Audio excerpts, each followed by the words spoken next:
पंजाब और पंजाबी अदब का नाम, बड़ा नाम, मान तरान जनाब अली अहमद गुजराती। दोस्तों की भरपूर तालियों में जनाब अली अहमद गुजराती। बिस्मिल्लाहिर्रहमानिर्रहीम।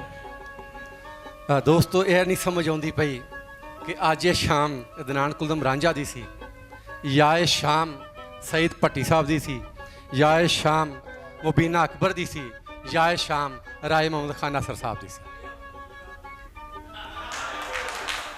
कि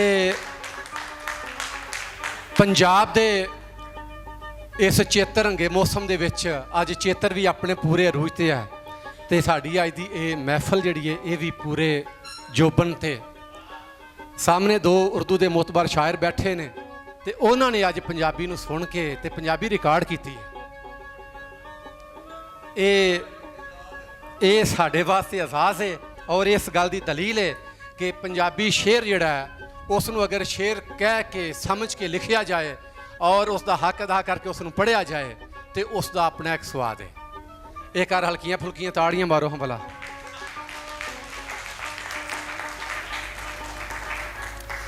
दो लफ्ज़ अदनान कुलदम रांझा तुहाडी शाम है अज मेरे साबे शैम। अदनान कुलदम रांझा एक साधु है, एक साध मरादा पुत्तर है धरती का। मैं ये पहले दिन के उस सफ़र का जोड़ा वो गवाह हाँ कि जदों सियालकोट के एक दूर के पिंड बडियाणे दे विच मेरी यदी पहली मुलाकात हुई। असी स्टेज पर बैठे सां ते ऐं दे हार शार साडे गलां च पा के ते सानूं भाया गया, तो सामने चटाई के उत्ते बैठे आ ते हाथ च ही इन्हें हैलमट भी फड़िया सी। और अज इसका स्टेज के उत्ते बहना तो साडा ये वास्ते गल करना और इस प्रोग्राम का जोड़ा वो प्रबंध करना इस गल की दलील है कि इस जवान ने अपना दुरुस्त सफ़र मिथ्या, दुरुस्त समत अख्तियार की और अपनी पूरी खलूस नीयत के नाल अपने इस सफ़र को जारी रखा। तो अज राय मोहम्मद खान नासर वर्गियां दुनिया अदब दियां महान शख्सियात जड़ियां ने वो इसकी जंज च अज शामिल ने।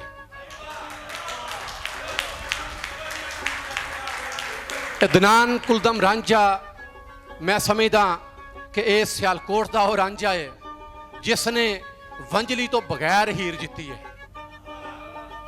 इन्हें अपनी हीर खेड़ियां दे हाथ नहीं जान दी और इतनी खूबसूरती के नाल इसने पंजाबी नाज़म नूं जिहड़ा वो एक नवा रंग दिता है कि या वो रंग जिहड़ा वो सानू आसम पढ़ियार कोलों मिलिया, तो उस तो बाद जिहड़ा है उस ते अगर मैं पैरोकारां दे विचों आखां तो अदनान कुलदम रांझा है।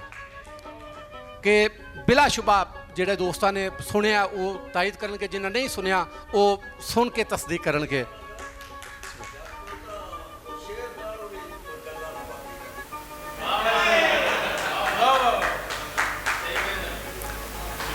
बाबा जी ये जवान जो बात कहते हैं कोई दोस्त किताब भेजन ना तो कहते हैं वो कुछ लिखो, तो उन्हें महीना महीना भी साढ़े पई रही तो लिखन कुछ नहीं आता।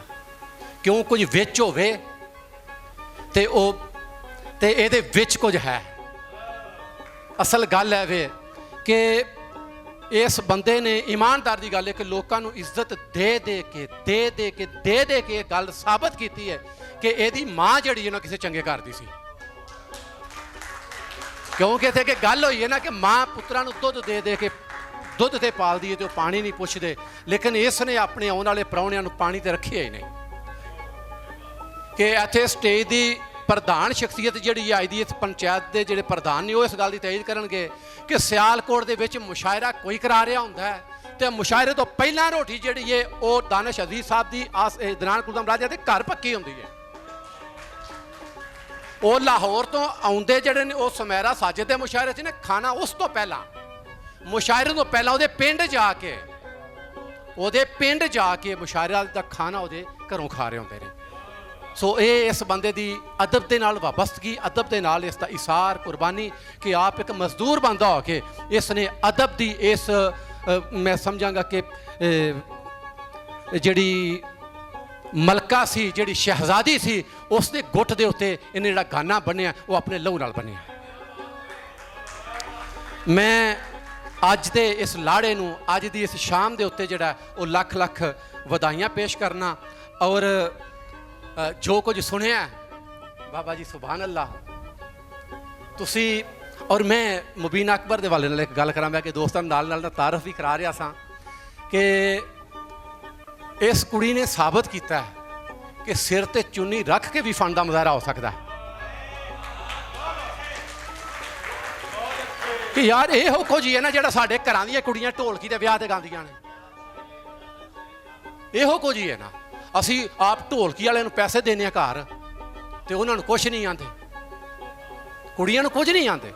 ਮਤਲਬ ਕਿ ਇਸ ਸਾਡੀ ਧੀ ਨੇ ਮਤਲਬ ਕਿ ਵੇਖੋ ਰਾਹੇ ਮੁਹੰਮਦ ਖਾਨ ਨਾਸਰ ਵਰਗਾ ਬੰਦਾ ਜਿਹੜਾ ਕੁਰਸੀ ਤੋਂ ਉੱਠ ਕੇ ਆ ਕੇ ਉਹਦੇ ਸਿਰ ਤੇ ਹੱਥ ਰੱਖੇ। ਹੈ ਬਈ ਪੂਰਾ ਪੰਜਾਬ ਉੱਠਦਾ ਹੈ ਜਦੋਂ ਰਾਹੇ ਮੁਹੰਮਦ ਖਾਨ ਨਾਸਰ ਉੱਠਦਾ ਹੈ। ਇਹ ਇੱਕ ਫਰਦ ਨਹੀਂ, ਇੱਕ ਬੰਦਾ ਨਹੀਂ, ਇੱਕ ਸ਼ਾਇਰ ਨਹੀਂ, ਇਹ ਪੂਰਾ ਪੰਜਾਬ ਉੱਠਦਾ ਹੈ। ਬਈ ਤੂੰ ਇਸ ਪੱਗ ਨੂੰ 5 ਗਜ਼ ਕੱਪੜਾ ਸਮਝੀ ਨਾ,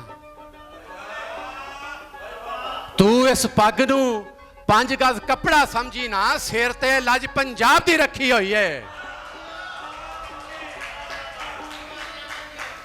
ਇਹ ਰਾਏ ਮੁਹੰਮਦ ਖਾਨ ਨਾਸਰ ਇਹ ਇੱਕ ਅਹਿਦ ਹੈ, ਇੱਕ ਦਿਵਸਤਾਨ ਹੈ। ਸਿਰਫ ਘਾਟ ਕੀ ਹੈ ਕਿ ਇਹਦੇ ਤੇ ਅਜੇ ਤਨਕੀਦ ਨਹੀਂ ਕੀਤੀ ਗਈ। ਇਹਦੇ ਵਾਲੇ ਪਾਸੇ ਅਜੇ ਪੜਚੋਲੀਏ ਖੋਜਕਾਰ ਜਿਹੜੇ ਨੇ ਉਹਨਾਂ ਦਾ ਅਜੇ ਰੁਖ ਨਹੀਂ ਹੋਇਆ ਅਫਸਰਾਂ ਕਰਕੇ। ਅਲਬੱਤਾ ਇਹਨਾਂ ਨੇ ਆਪਣੀ ਇਸ ਦਰਵੇਸ਼ ਸਿਫਤੀ ਦੇ ਨਾਲ ਜਿਹੜਾ ਉਹ ਜਿਸ ਤਰ੍ਹਾਂ ਕਰਕੇ ਮੁਹੱਬਤ ਦੇ ਮੱਲ ਸਾਡੇ ਦਿਲਾਂ 'ਚ ਛੱਤ ਲਏ ਨੇ ਨਾ ਜੀ।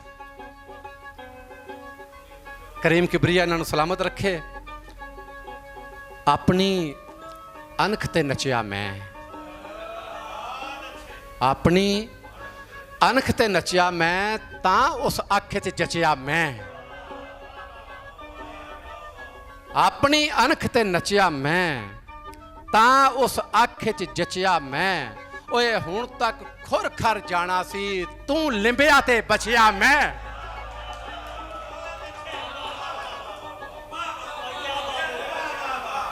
ਹੁਣ ਤੱਕ ਖੁਰ ਖਰ ਜਾਣਾ ਸੀ। ਇਹ ਵਰਗਾ ਜੀਵਨ ਵੱਡੇ ਗਏ ਆ ਚੁੱਲ੍ਹੇ ਪਏ ਆ, ਵੱਡੇ ਗਏ ਆ ਚੁੱਲ੍ਹੇ ਪਏ ਆ, ਹੋਰੇ ਕਿਸ ਲਈ ਯਾਰ ਪੜੇਗਾ, ਹੋਰੇ ਕਿਸ ਲਈ ਯਾਰ ਪੜੇਗਾ, ਵਰਕਾ ਵਰਕਾ ਥੁੱਲੇ ਪਏ ਆ, ਹੋਰੇ ਕਿਸ ਲਈ ਯਾਰ ਪੜੇਗਾ, ਵਰਕਾ ਵਰਕਾ ਥੁੱਲੇ ਪਏ ਆ, ਵਰਕਾ ਵਰਕਾ ਥੁੱਲੇ ਪਏ ਆ। 2-4 ਸ਼ੇਰ ਗਦਲ ਦੇ ਔਰ ਫਿਰ ਜਵਾ ਕੇ ਚੰਨਾ ਤੇਰੇ ਤਕਿਆਂ ਫੁੱਲਾਂ ਵਿੱਚੋਂ ਚਾਨਣ ਨਿਕਲੇਗਾ, ਚੰਨਾ ਤੇਰੇ ਤਕਿਆਂ ਫੁੱਲਾਂ ਵਿੱਚੋਂ ਚਾਨਣ ਨਿਕਲੇਗਾ, ਇੱਕ ਵਾਰੀ ਜੇ ਚੁੰਮੇ ਬੁੱਲਾਂ ਵਿੱਚੋਂ ਚਾਨਣ ਨਿਕਲੇਗਾ। ਚੰਨਾ ਤੇਰੇ ਤਕਿਆਂ ਫੁੱਲਾਂ ਵਿੱਚੋਂ ਚਾਨਣ ਨਿਕਲੇਗਾ, ਇੱਕ ਵਾਰੀ ਜੇ ਚੁੰਮੇ ਫੁੱਲਾਂ ਵਿੱਚੋਂ ਚਾਨਣ ਨਿਕਲੇਗਾ। ਬਈ ਮੇਰਾ ਤੇ ਕਿਰਦਾਰ ਕਿਤਾਬ ਦੀ ਸੂਰਤ ਸਭ ਦੇ ਅੱਗੇ ਵੇ, ਮੇਰਾ ਤੇ ਕਿਰਦਾਰ ਕਿਤਾਬ ਦੀ ਸੂਰਤ ਸਭ ਦੇ ਅੱਗੇ ਵੇ। ਉਹ ਜਿਹੜਾ ਆਖੋ ਵਰਕਾ ਥੁੱਲਾ ਵਿੱਚੋਂ ਚਾਨਣ ਨਿਕਲੇਗਾ। ਮੇਰਾ ਤੇ ਕਿਰਦਾਰ ਕਿਤਾਬ ਦੀ ਸੂਰਤ ਸਭ ਦੇ ਅੱਗੇ ਵੇ, ਜਿਹੜਾ ਆਖੋ ਵਰਕਾ ਥੁੱਲਾ ਵਿੱਚੋਂ ਚਾਨਣ ਨਿਕਲੇਗਾ। ਔਰ ਇੱਕ ਦੋ ਕੀ ਨੇ ਇੱਥੇ ਲੱਖਾਂ ਸੂਰਜ ਪੀ ਕੇ ਇਲਮਾਂ ਦੇ, ਇੱਕ ਦੋ ਕੀ ਨੇ ਇੱਥੇ ਲੱਖਾਂ ਸੂਰਜ ਪੀ ਕੇ ਇਲਮਾਂ ਦੇ, ਹੋ ਨਹੀਂ ਸਕਦਾ ਅੱਜ ਦੇ ਮੁੱਲਾਂ ਵਿੱਚੋਂ ਚਾਨਣ ਨਿਕਲੇਗਾ। ਇੱਕ ਦੋ ਕੀ ਨੇ ਇੱਥੇ ਲੱਖਾਂ ਸੂਰਜ ਪੀ ਕੇ ਇਲਮਾਂ ਦੇ, ਹੋ ਨਹੀਂ ਸਕਦਾ ਅੱਜ ਦੇ ਮੁੱਲਾਂ ਵਿੱਚੋਂ ਚਾਨਣ ਨਿਕਲੇਗਾ।